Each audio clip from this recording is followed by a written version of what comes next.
وإذا مرضت فهو يشفين.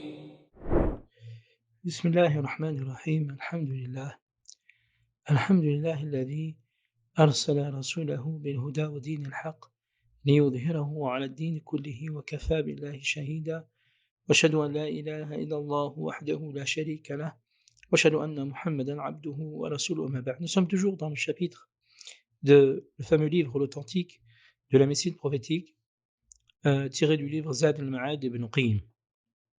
Aujourd'hui nous allons voir donc les remèdes contre la fièvre. C'est vrai que notre imam Ibn Qayyim apporte beaucoup sur le hadith, rafraîchissez-la par l'eau. Il importe qu'il y a deux avis, que le premier c'est l'eau générale, le deuxième c'est le zamzam. Il apporte bien sûr des hadiths pour cela, avec des arguments.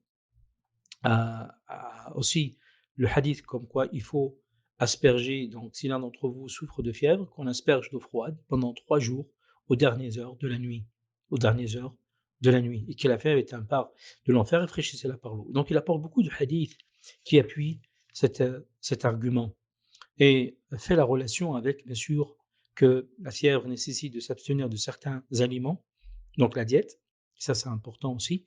Et quant à la purification du cœur, et ça c'est la supériorité de cette médecine, qu'elle traite à la fois le cœur comme le cœur comme le corps. Et il finit son chapitre avec l'importance que la fièvre est donc utile au corps et au cœur. Ainsi, l'insulter est une injustice et une transgression, donc ne pas l'insulter, le prophète a dit respectez-la. Nous, on va voir ensemble, on va finir ce chapitre de la fièvre en apportant donc certains remèdes. À savoir qu'en fait, la fièvre n'est pas une maladie en elle-même, c'est une réaction de l'organisme, donc il faut lutter. Et le prophète nous a dit comment lutter contre cette fièvre. Donc, qu'est-ce qu'on peut utiliser? Donc l'eau, faire des bains, prendre des bains, utiliser donc un maximum de liquide, d'accord? Vous pouvez utiliser des jus aussi, hein. Par contre, les jus que je vous propose, c'est jus de céleri, concombre, citron, surtout de la vitamine C. Appuyez un maximum quand vous avez une fièvre, la vitamine C, d'accord? En été, le melon et la pastèque est très bien. Faites des compresses froides au niveau des poignets et des chevilles. Prendre des bains, donc éventuellement avec des huiles par exemple, l'huile de camomille, la lavande qui se fait très très bien. Donc boire entre 8 et 12 verres d'eau, d'accord? Ce qu'il faudrait aussi, si vous faites des bains, c'est vrai dans le hadith, il nous apporte le prophète lui-même nous a dit de faire des bains pendant 3 jours. Ah ça c'est assez important.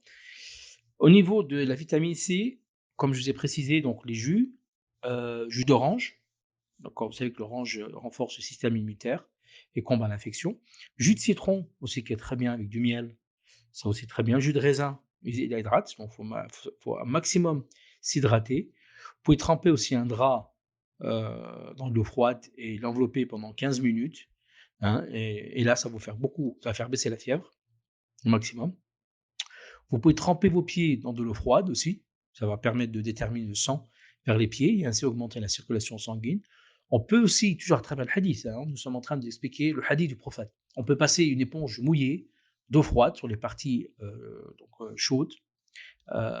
Et bien sûr, on peut faire des tisanes, hein, les tisanes qui sont où il y a des salicilates comme la reine des prés, la saule blanc, achillée, millefeuille, on peut faire la camomille aussi. Auparavant, vous étiez des clous de girofle, des infusions de clous de girofle. Le gingembre aussi qui est très très bien. Le romarin qui stimule la production de globules blancs et qui participe à l'élévation bien sûr, léger de la température. En fait, le romarin détruit certains virus. Et pour terminer, bien sûr, n'oubliez pas du repos. Hein, reposez-vous afin de reprendre des forces.